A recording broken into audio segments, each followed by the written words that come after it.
Hi, I'm Jeff Davis. Happy holidays. On this podcast, I'm going to focus on the passion of those in the wine industry. Come along, won't you? It's no wonder I've developed such a passion for doing my radio show and this podcast, because most of the people I talk with have a passion about what they do. They speak about their craft eloquently, philosophically, poetically, and often spiritually. I touch upon that in a short video you can find on my website, onthewineroad.com. I started off with this philosophical expression from winemaker Greg LaFollette. It's touching and also offers some sound advice. This was his response when I asked Greg about the relationship he has with the vines. You know, the vine is an expression of the forces of nature, which are much more powerful than we are as human beings. You know, they're the voice of the land is the timeless element, the wind, the rocks, the sun, and the rain. And who are we to add even a letter to the speech of the land unless we first become total students and really just listen to what the land has to say? And if we become careful students and really understand what it is the land has to say, then something magical happens. The land kind of reaches out and invites you to commingle its dreams with yours. And the land has dreams. The land has its own vision and speech and dreams. And when you are invited by the land to commingle your own thoughts and dreams with the land, that is immortality. Excellent. That's quite profound. And you are a true vine whisperer. Well, listening to vines is a lot like listening to your children or to your wife. If you were to do something really profound or life-changing to your wife without first really getting to understand what it is that she wants, or even asking her outright, and you just go ahead and do it without that, then you're destined to an either unhappy or a short relationship or both. But if you really listen, and it's a really great gal that you're working with, and I'm using this in my sense of my gender, and all the other PC things notwithstanding, then if you understand your partner and you really get it and you act accordingly, then you get rewarded wildly, and you just have a really great life together. And that's Pinot Noir and Chardonnay. There you go. An ideology that is not only beneficial for winemaking and growing, but also for marriages.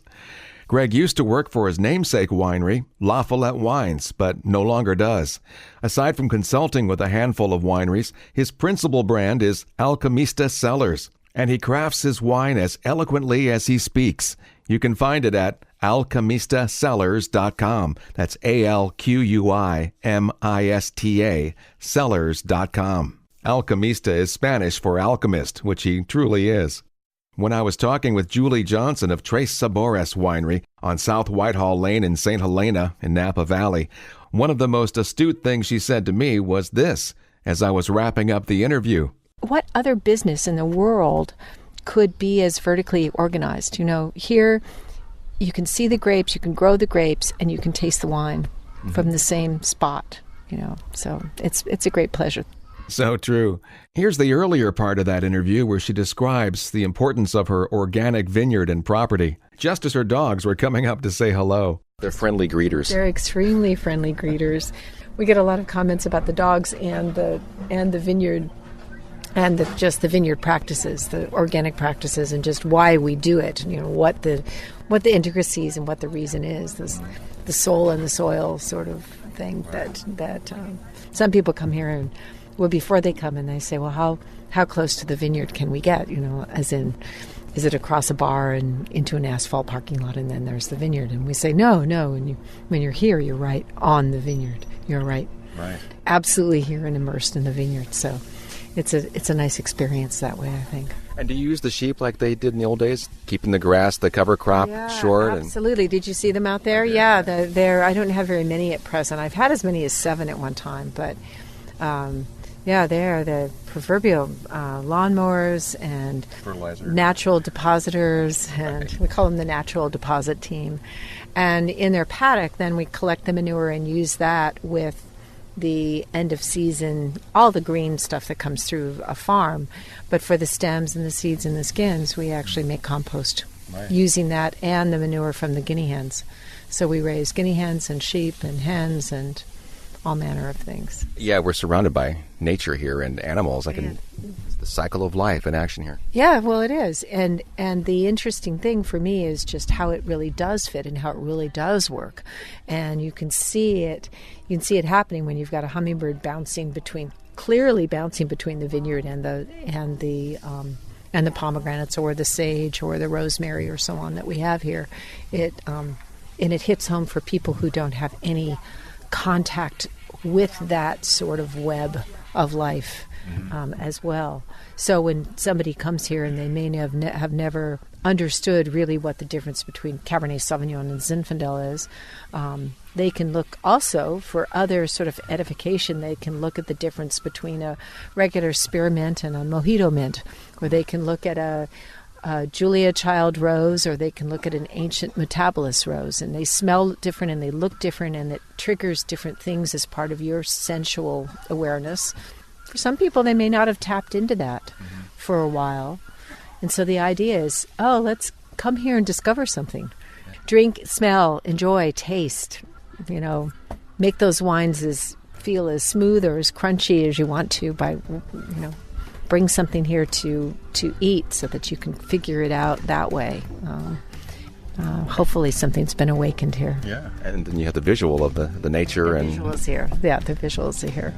I talked with Julie Johnson for quite a while, and as you can tell, she's very thoughtful about how she runs her vineyard and winery. She was a founding member of Frog's Leap Winery back in the 80s, and now has her own winery, Trace Sabores Wines, in Napa Valley. Like Julie Johnson, wine grower Ulysses Vanderkamp also has animals around his property, but his enter the vineyard on their terms. And in keeping with today's topic, when Ulysses talks about his farming, he does so fervently. By having biodiversity here, I attract a lot more life than I normally would if there was a monoculture. So we've got foxes coming in, coons, snakes, gophers, mice, everything. And we have a really organic and active nitrogen cycle here. I mean, there's turkeys, everything's going on. And they're truly importing, because this is like an oasis, they're importing nutrients all the time. This is why oftentimes that trees bear fruit, is to attract the birds that eat the fruit, and then they have their droppings underneath there and they fertilize the tree.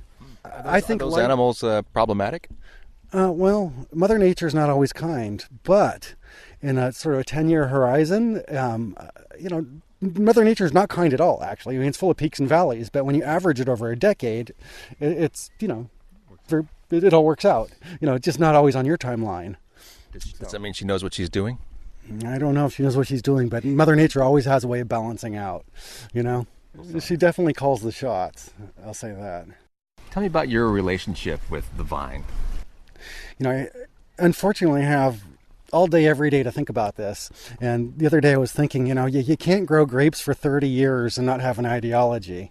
Maybe you haven't articulated it yet, but you've got it, you're not just running on doing the same exact thing every year. I mean, I like to think that I walk around with my eyes wide open, and I'm like a walking human computer here, and I'll make 1,000 observations subconsciously, But lately, what I've been trying to do is really understand what my role is in the vineyard. Every great winemaker will tell you that their job is to get maximum expression of the site, to really show off the terroir.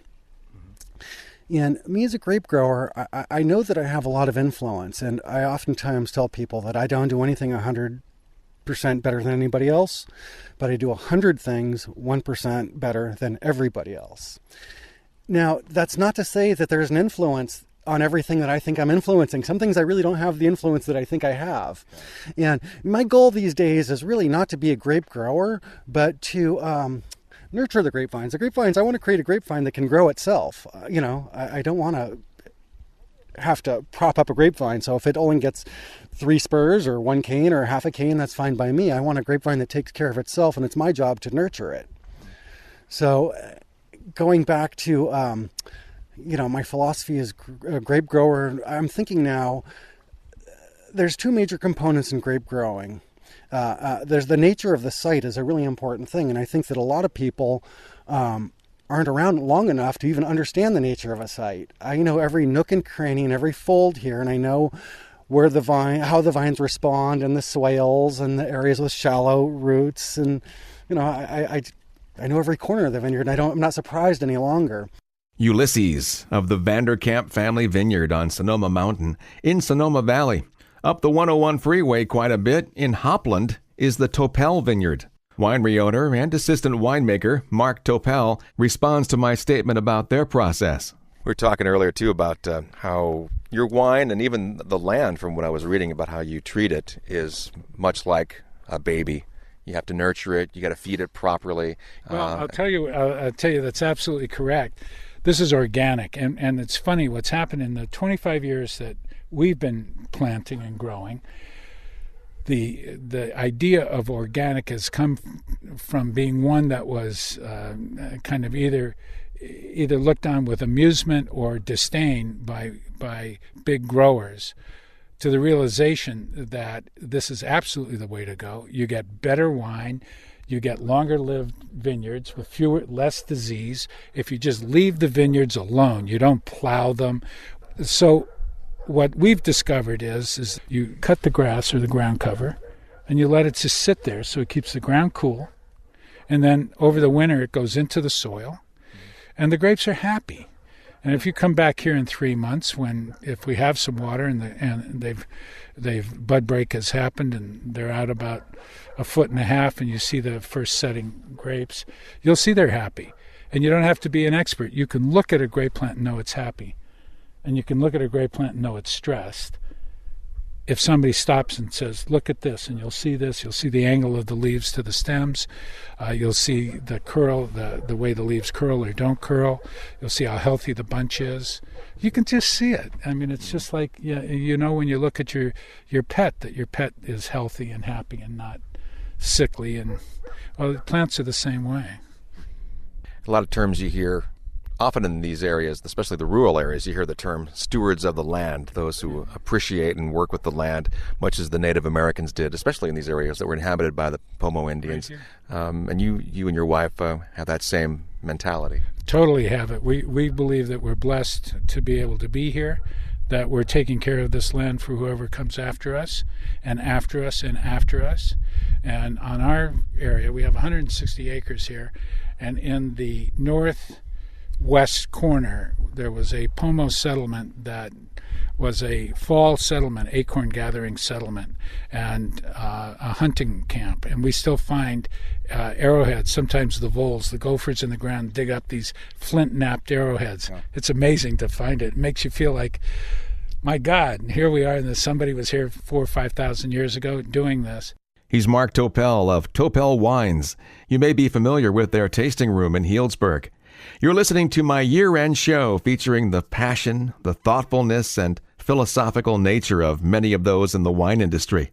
No one knows more about being stewards of the land and having a deep appreciation for the land than the French, who have been growing grapes and making wine for centuries.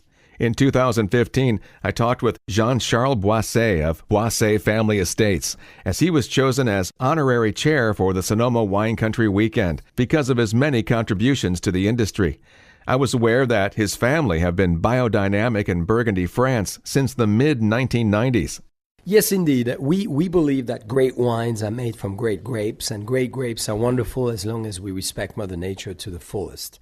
So we need to have Mother Nature, let Mother Nature be, and treat Mother Nature with Mother Nature. In other words, treat plants by plants, and using the lunar calendar and the relationship of the sun, the moon, and the earth together as a guiding principles to what we do in our farm or in our vineyards or in our personal garden.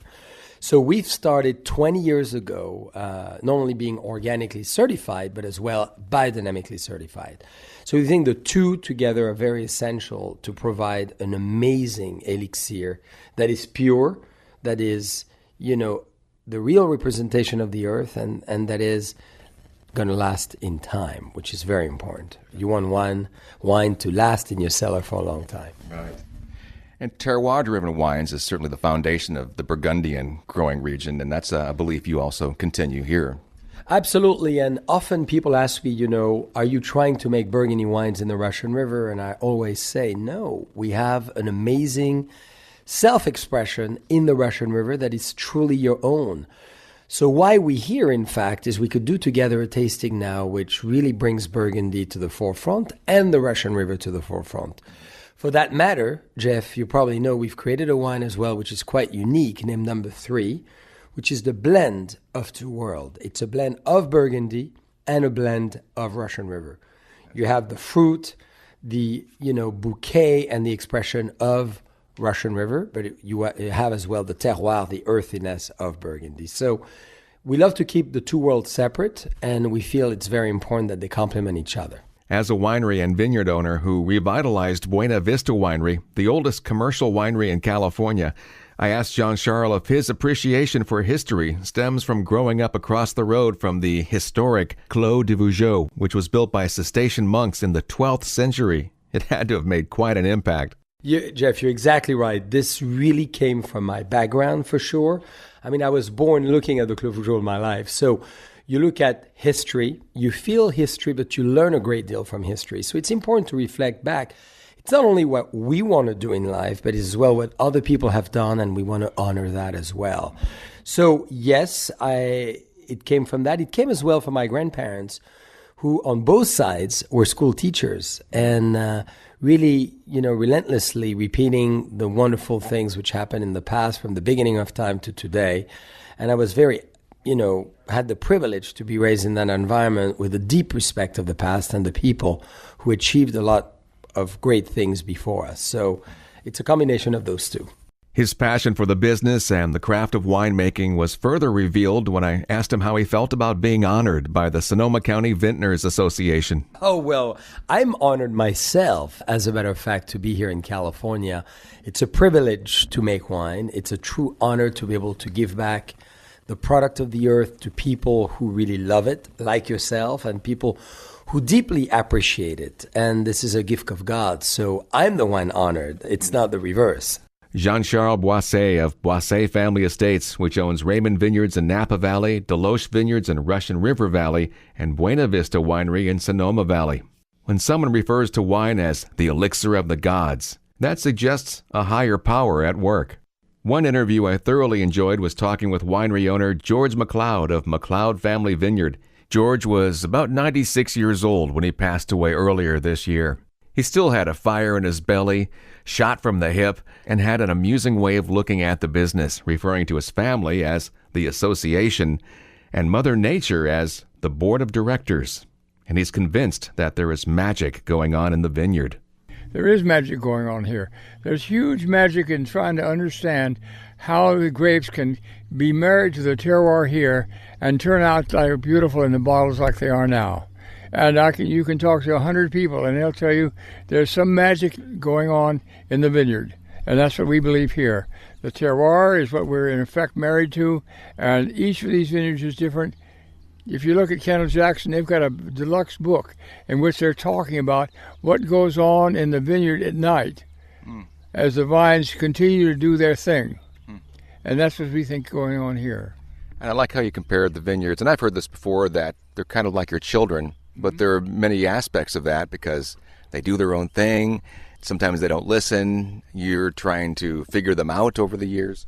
That is the case. You heard me. I can't even tell whether the buds are going to give me the 2 bunches they promised, or they're going to give me 1 bunch or no bunches. And that's all a function of how the terroir is related to the story of the vine. Because the vine doesn't care about you, Jeff. The vine cares about getting the seeds ripe for next year. And that's what's going on in their minds, so you just have to know that. So make sure that they have lots of resources to make that happen. So sometimes they just don't listen, huh? That's right. Sometimes they don't listen. And it's a huge surprise. You did everything right, and you don't get the grapes. And then the other thing is that no matter... One of the benefits of working here is that if you make a success this year or a failure this year, you get a new hand starting the 1st of January, to try again. You guys just screwed up. Here, try again. And on the other hand, your board of directors has one member of the board of directors, and that's Mother Nature, and she doesn't play by any rules. So she will throw out these cards. See how you guys can handle drought this year. See how you can handle high temperatures this year. And so that's what's going on out there. It's a battle between board members who don't pay attention, i.e. Mother Nature, and the grapes and George. And you have to listen and learn and pay attention to what the grapes are saying. Absolutely. Or the vineyards are saying. Absolutely, because I really believe that there's more to it than just these grapes, growing grapes out there, that there's a magic somehow or other between the terroir and the grower and the history of the ranch that you can't understand. But you cannot understand why these individual vineyards are different. The weather's the same, the soil is, you can measure it, but the grapes are different. So how do you account for that? And that's what I'm thinking, is this magic issue of terroir. The late George Macleod of Macleod Family Vineyard in Sonoma Valley. I'll miss my visits with him. But his family is still making exceptional wine. You can find them at MacleodFamilyVineyard.com. They spell the name Macleod, FamilyVineyard.com. They're located in Sonoma Valley, just west of Kenwood. In speaking of magical places, I have to include Clouds Rest Vineyards. If you happen to be sitting in front of your computer, look up cloudsrest.com and click their photo page. You'll see the beautiful image of the sea of clouds that surrounds their vineyards as they sit perched above the fog line on Sonoma Mountain. Owner John Saeman says it does feel like a magical place. I feel it, and I have seen it, and I know it. I think it's really true. This area here was homesteaded 150 years ago, right across the way from us. The Indians lived right across the way over here. This is the head of the Adobe Creek headwaters is 500 yards from here. There's steelhead trout run still there. We have wild turkey, every form of wildlife that you can imagine, except bear. I haven't seen one yet, but mountain lion, eagles, hawks, owls. This is a paradise for California wildlife. It sounds like heaven. Sounds like it looks like heaven, and we're not going to see the fog today because it's kind of a rainy day. But you say it looks like just a... It does. It looks like you're looking out on heaven. I showed some pictures to you about how that actually looks. The way it came to be Clouds Rest is that long before there was a vineyard, a friend of mine made the observation of these clouds, and I said, gee, that's kind of interesting, and why do you call it that? And so in that conversation it was that the clouds are actually made from angels' wings, and when the angels in the clouds go to sleep at night, they go to a retreat, and that this was where they come to rest. The clouds come in and nestle up against this hill, and that's where the term Clouds Rest came from, and it's held true. No wonder it's so spiritual up here. I like your passion and even the emotion you have for life. You say you love life, and I like the way you describe the Pinot grapes as being kind of almost like a living entity as far as being lovely, like a butterfly. I think that the expressions that I've used about Pinot Noir as a wine is that it's the, I know it's kind of like a story, but the vine and the grape, when they become wine, tell their feelings and emotions by the expression in the wine. And that was where I thought of the Pinot Noir wine as like a butterfly, something that is so beautiful that we always covet to keep in that moment, and we can't because it flies away or it has to change. So I think that Pinot Noir, when it gives you its soul, when it really produces itself in a way that says, I love you and here I am, this is a mystical kind of a relationship with a glass of beautiful wine, and it speaks to us all differently. And I think it speaks louder when it's the single vineyard. I personally agree with you completely. I think that it is I know for me that it's more difficult to produce consistently a wonderful expression of your vineyard when you only have one crop from one vineyard, and in this case it's all Pinot Noir, and that is the expression that we have. We cannot add to it or change it or do anything to it. We don't blend or acquire outside fruit. And when we do that with 4 different varietals, each one is unique to that particular site. it speaks volumes of the site itself. Each site has to be special for that varietal in order for that grape to consistently produce very high quality wine. And that's what they're able to do, year in and year out at Cloud's Rest Vineyards, produce exceptional wine. And don't you just love owner John Saeman's description of his Pinot Noir being like a butterfly? Good wine is certainly beautiful and fleeting, ephemeral, isn't it? And if you go to cloudsrest.com, be sure to see the video, The Holy Grail of Wine documentary. You'll get an all-encompassing view and sense of the magic that occurs up there on Sonoma Mountain. I've really enjoyed listening to people express their feelings with me in interviews, and you really get a sense of how much they love the business and feel blessed to be part of it. I certainly do, being in the position to share their stories. One visit I really enjoyed was sitting with Delia and Janet Viader. Their winery and tasting room are up on Howell Mountain with a stunning view of Napa Valley.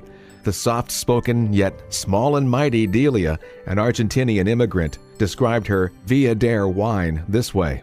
I don't believe the wine has to scream at you. I prefer wines that whisper. And in that sense, everything that I do is towards a style of wine that is in balance, in harmony. That means tannins, alcohol, acidity is something that to me is important, to be more seductive than, again, slapping you in the face with tannins or with alcohol. So mine is the wine that when you meet with another friend that you haven't seen in many, many years, you get involved in the conversation, have a great time, and all of a sudden, oops, the bottle is empty.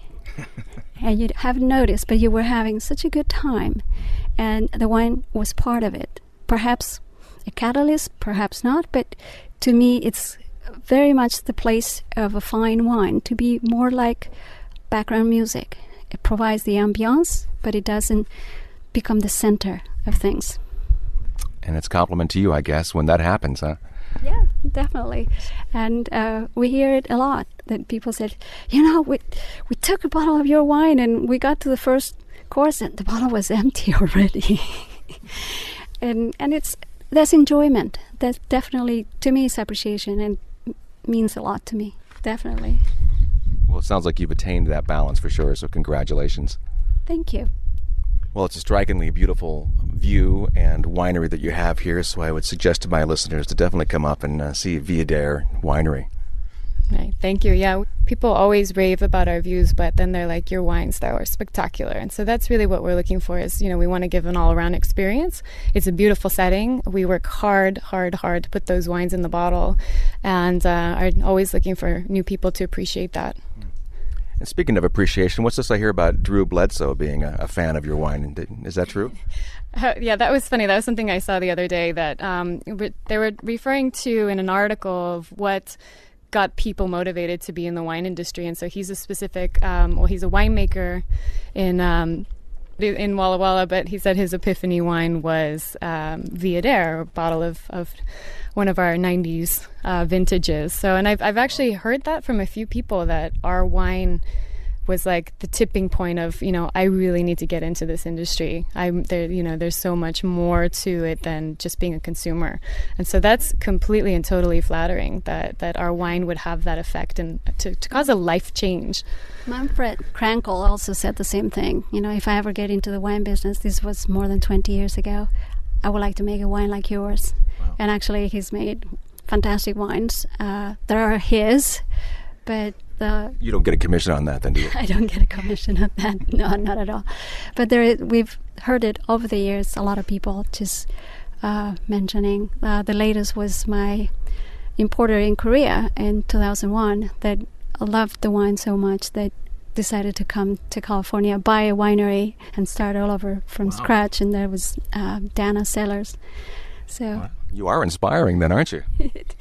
Well, I do. I think that there's a wonderful passion about making wine at this level, and I think perhaps it's contagious, and that's what happens. People get the passion that there is behind it, and they find it appealing. So why not? That's Delia and Janet Viader of Viader Vineyards and Winery up on Howell Mountain. Find them online at viader.com. The winemaker Manfred Krankel Delia referred to makes a cult wine at the little-known but highly respected Sine Qua Non Winery. One guy I had the pleasure to spend time with was Gary Breen of Campovida in Hopland. Gary is a builder by trade and saw the potential of this expansive property that was once owned by the Fetzers. So with his wife Anna and their 2 kids, they moved up to create this stunning retreat just outside of town. It's perfect for wedding or corporate events with rooms for overnight stays, a full kitchen, an organic farm, wildlife, and a swimming pool surrounded by palm trees.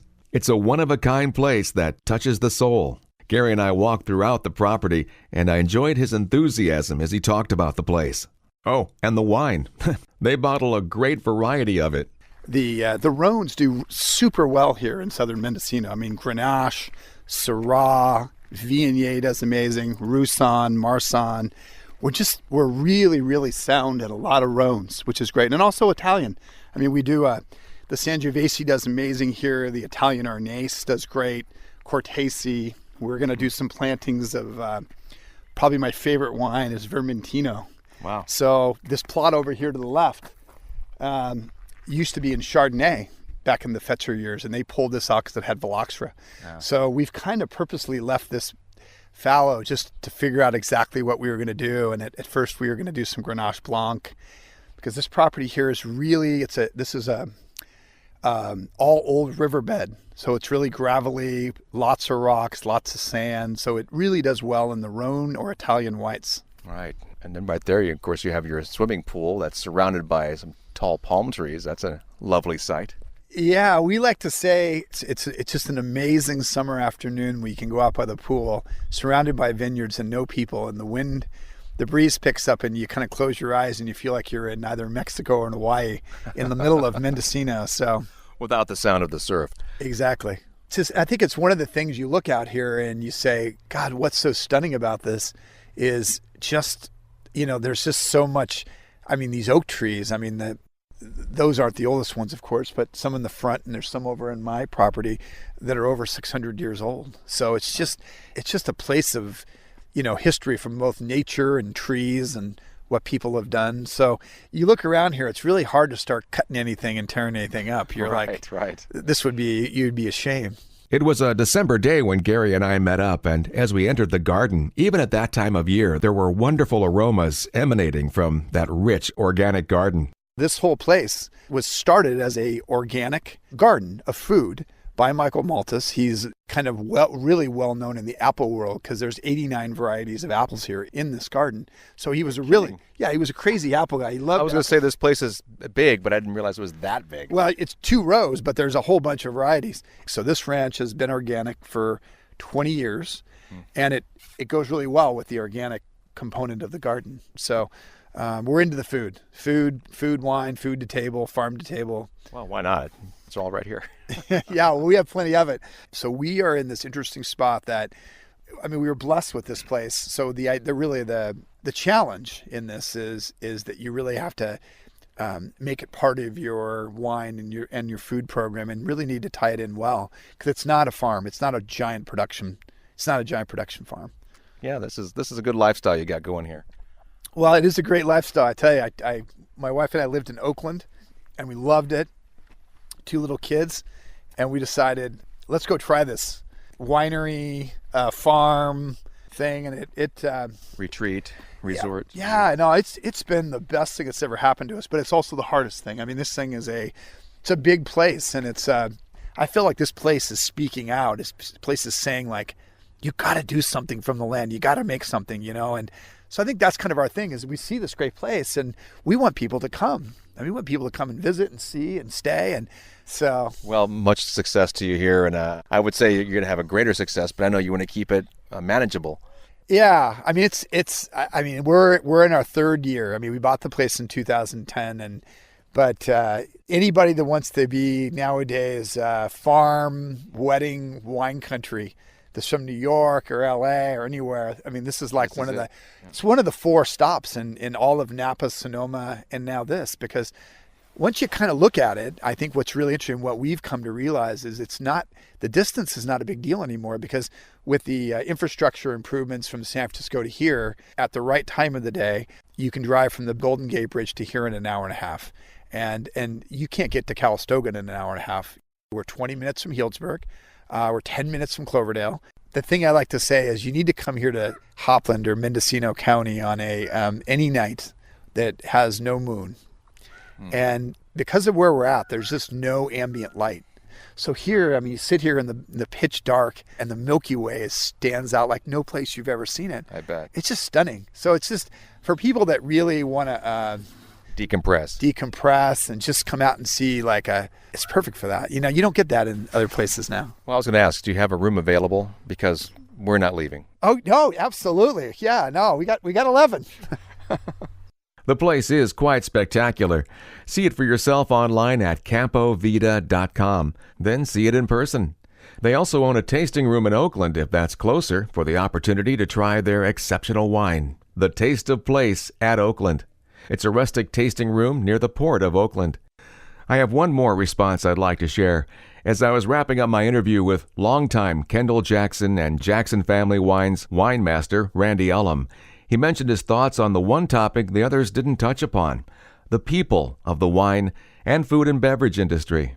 It's always fun to, let people know a little bit more about the wine world and what goes on and how people got started. And it's just everybody in the wine business and the food business and the restaurant business, everybody's so kind and wonderful and always happy for some reason. I wonder what that is. Yeah, I tell you, I have a joy doing this job and talking with people, and all of you are all very approachable, and I love sharing your stories because they're all so unique. All unique, and everybody in the basically the wine business, be it the grape side or the wine side, are very down-to-earth people, salt of the earth, and that's what it takes. He, too, is just what he described, a very pleasant, friendly man. Randy Ullom. You can see his photo and learn more about the many wines that he oversees at kj.com. Thank you so much for listening to this podcast. I sure hope you got a true sense of the passion that runs rampant in the wine industry. When you get a chance, try to meet the winery owners, the winemakers, and growers, and you'll see, as I have, they're all very easy to talk with, and they love to share the passion for what they do. It somehow makes the wine taste that much better. Happy holidays and New Year to you all, and please join me for more adventures on the wine road in 2019. I'm Jeff Davis. Cheers.